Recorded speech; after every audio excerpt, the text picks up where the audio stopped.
Hello friends, नमस्कार। Trading हुनर channel में आपका स्वागत है। आज हम इस वीडियो में नवीन फ्लोरिन इंटरनेशनल लिमिटेड के बारे में बात करेंगे। हम इसके Q4 FY20 के रिजल्ट्स के बारे में डिस्कस करेंगे। तो दोस्तों, जैसा कि आप जानते हैं कि नवीन फ्लोरिन इंटरनेशनल एक पद्मनाभ मफतलाल ग्रुप की कंपनी है। इन्होंने अपना सबसे पहला प्लांट 1978 में मध्य प्रदेश में देवास में डाला था और उसके बाद में इनके आज 4 से लेके 5 प्लांट हो गए हैं और गुजरात में इनके सबसे ज़्यादा ऑपरेशंस हैं।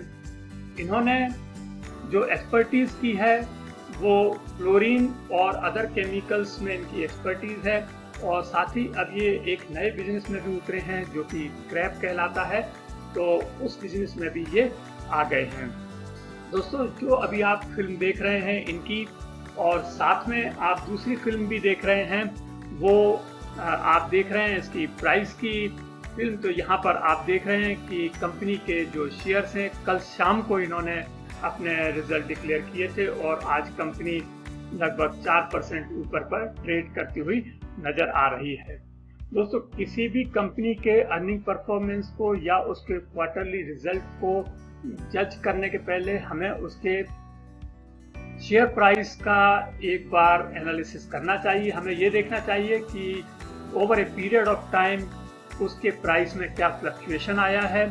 तो उससे हमें ये पता चलता है कि उसके जो बाकी के क्वार्टर्स हैं उनमें रिजल्ट किस तरह से रहा था, या आप कह सकते हैं कि उसमें कंपनी में किसी तरह का कमी रही है या एक कंसिस्टेंट परफॉर्मेंस रहा है। तो उसको देखने के लिए हम जनरली जो सबसे छोटा टाइम पीरियड रहता है, जिसे कि हम कह सकते हैं कि 1 साल का टाइम फ्रेम, हम उसमें देखते हैं कि 1 साल के टाइम फ्रेम में कंपनी की जो प्राइसेस हैं उसमें क्या अंतर हुआ है। उससे हमको ये पता चलता है कि कंपनी ने मार्केट के करस्पॉन्डिंग क्या किया है। तो यहाँ पर हम देखते हैं 1 साल का प्राइस परफॉर्मेंस। यहाँ पर आप देखेंगे कि 1 साल पहले जो हाई था कंपनी का वो 754.90 था और आज ये 1600 हाई है। तो आप कह सकते हैं कि 1 साल में इसने लगभग 112% की वृद्धि की है। और आप कह सकते हैं कि मार्केट जिस तरह से डाउन हुआ है, सारी दुनिया का मार्केट डाउन हुआ है, इंडिया का मार्केट डाउन हुआ है, लेकिन इसने लगभग आपके पैसे को डबल किया है। तो इससे ये पता चलता है कि इस कंपनी का जो परफॉर्मेंस है वो कितना अच्छा है और इसमें जो शेयर होल्डर्स हैं वो कितने स्ट्रॉन्ग शेयर होल्डर्स हैं। तो ये था इसका 1 साल का प्राइस एनालिसिस। अब हम अर्निंग परफॉर्मेंस की बात करेंगे और इस अर्निंग परफॉर्मेंस को हम 3 पैरामीटर्स में लेते हैं। हमारा सबसे पहला पैरामीटर होता है रेवेन्यू, दूसरा एबिटा और तीसरा प्रॉफिट। हम बारी बारी से इनके बारे में बात करेंगे। सबसे पहले हम लेते हैं रेवेन्यू। तो जहाँ तक रेवेन्यू की बात है, इस कंपनी ने इस क्वार्टर में 244.3 करोड़ से बढ़ करके 265.0 करोड़ अपनी रेवेन्यू कर लिया है, यानी कि 11% का इंक्रीज है इनकी क्वार्टरली रेवेन्यू में। देखते हैं थोड़ा सा और डिटेल। यहाँ पर आप देखेंगे कि 11% की जो वृद्धि हुई है उसमें सबसे ज़्यादा जो पोर्शन है वो उनका स्पेशलिटी केमिकल्स का है। 265 करोड़ में उन्होंने 104 करोड़ उससे कमाए हैं स्पेशलिटी केमिकल से। इसके अलावा इन्होंने इनऑर्गेनिक फ्लोराइड से 51 करोड़, रेफ्रिजरेशन गैस से 56 करोड़ और क्रैम से इन्होंने 54 करोड़ का रेवेन्यू जनरेट किया है। यदि हम एनुअल बेस की बात करें तो उन्होंने 7% का इंक्रीज लिया है अपने रेवेन्यू में। 955 करोड़ से 1022 करोड़ इनकी ऑपरेटिंग रेवेन्यू हो गई है।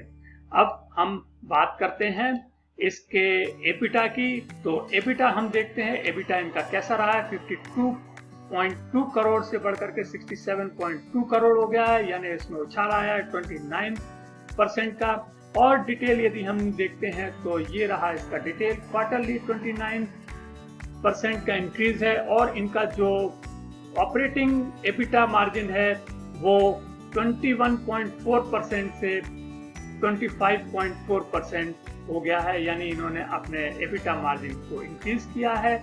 इससे ये पता चलता है कि कंपनी कितनी एफिशिएंटली काम कर रही है। यदि हम एनुअल बेसिस की बात करें तो एनुअल बेसिस में इनका ऑपरेटिंग एबिटा 20% से इंक्रीज हुआ है, 218 करोड़ से 261 करोड़ हुआ है।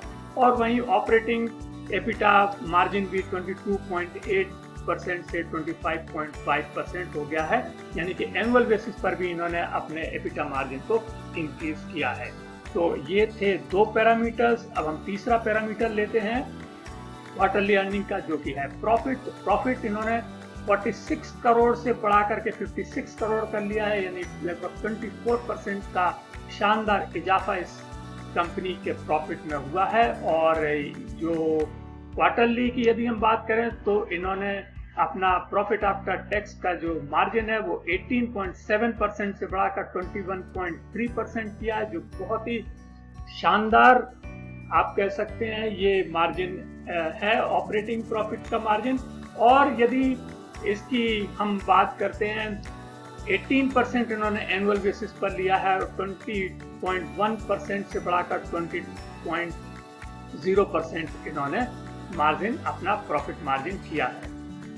ये थे हमारे अर्निंग परफॉर्मेंस के 3 पैरामीटर्स। अब हम एक बार इनको देख लेते हैं एक समराइज में और देखते हैं कि क्या इसने मार्केट एक्सपेक्टेशन को बीट किया है या नहीं। तो यहाँ पर आप देखेंगे रेवेन्यू 244 करोड़ से 265 करोड़ हो गई, 11% का इसमें इंक्रीज है। इसने मार्केट एक्सपेक्टेशन को बीट किया है। एबिटा 52 करोड़ से 67 करोड़ हो गया है, 29% का इंक्रीज है। इसने भी मार्केट एक्सपेक्टेशन को बीट किया है। और प्रॉफिट 46 करोड़ से 56 करोड़ हो गया है, 24% का इसमें इंक्रीज हुआ है। तो इसमें भी ये इन्होंने मार्केट एक्सपेक्टेशन को बीट किया है। तो आप कह सकते हैं कि तीनों पैरामीटर्स में इन्होंने मार्केट एक्सपेक्टेशन को बीट किया है। अब हम एक बार जरा इसका एक वीक का जो ट्रेडिंग पैटर्न है उसको हम देख लेते हैं। तो जैसा कि आपने जो करंट प्राइसेस देखे थे, आप देख रहे थे 4% ऑलरेडी ऊपर है। तो यहाँ पर हम आपको बता दें कि आज ये 17th का है और अभी जब मैं ये रिकॉर्ड कर रहा हूँ लगभग 11 बजे, तो इस समय इसमें ट्रेडिंग हो गई है टोटल 4,21,000 शेयर्स की करीब ट्रेडिंग हो गई है और इसने हाई बनाया है 1,655 करोड़ का। तो आप देख सकते हैं कितनी जबरदस्त इसमें ट्रेडिंग हो रही है। और अब हम देखते हैं इसका शेयर होल्डिंग पैटर्न, क्योंकि शेयर होल्डिंग पैटर्न जाने बिना हमें कंपनी की जो फाइनेंशियल हेल्थ है उसका पता नहीं चल सकता है। तो यहाँ पर आप देखेंगे प्रमोटर्स के पास 30.52% की इक्विटी है और इन्होंने उसमें से 3.43% प्लेस किया हुआ है। FII के पास जबरदस्त होल्डिंग है, 19.03% की होल्डिंग है। और DII जिसमें कि म्यूचुअल फंड और अदर DII को मिला करके जो टोटल होल्डिंग है DII की वो है 26.33%। तो आप कह सकते हैं कि ये इंस्टीट्यूशंस और FII के पास में इसकी लगभग 40% से भी ज्यादा की होल्डिंग है। अब हम एक नजर डालते हैं इसके कॉम्पिटिटर्स पर। तो यहाँ पर हम आपको बता दें कि हम जो कंपैरिजन कर रहे हैं वो मार्केट कैप के हिसाब से कर रहे हैं। दोस्तों हमारे जो इनके कंपटीटर्स हैं वो हैं आरती इंडस्ट्रीज, अतुल, विनाती ऑर्गेनिक्स और एल्केल अमाइंस। तो जहाँ तक आरती इंडस्ट्रीज, अतुल और विनाती की बात करें, ये इनसे थोड़ा सा बड़े मार्केट कैप के हैं। हालांकि ये जो सारे एल्केल अमाइंस को छोड़ करके, एल्केल अमाइंस एक स्मॉल कैप कंपनी, अदरवाइज ये एक मिड कैप कंपनीज में आते हैं। और इन सभी मिड कैप कंपनीज में जो नवीन फ्लोरिन का परफॉर्मेंस है वो इन सभी के एट पार है, बल्कि कहीं कहीं पर इनका जो परफॉर्मेंस है वो बेटर है। और उसमें जो FII की होल्डिंग्स है उससे ये क्लियर पता चलता है कि इस कंपनी का जो परफॉर्मेंस है वो बहुत ही शानदार रहा है पिछले एक साल के क्वार्टर में। और जैसा कि आपने देखा है कि वो रिफ्लेक्ट हुआ है उसके एक साल के प्राइस से, और एक साल में ये शेयर 100% से भी ज़्यादा इंक्रीज हुआ है, यानी कि पोर्टफोलियो इसमें लगभग डबल हुआ है। तो ये रहा दोस्तों अर्निंग परफॉर्मेंस नवीन फ्लोरिन इंटरनेशनल लिमिटेड का। आपको ये वीडियो कैसा लगा? यदि आपको वीडियो अच्छा लगा हो तो इसे लाइक कीजिएगा और शेयर कीजिए। यदि आपने अब तक हमारे चैनल को सब्सक्राइब नहीं किया है तो प्लीज़ हमारे चैनल को सब्सक्राइब कीजिएगा और बेल आइकन को प्रेस कीजिए। Thank you.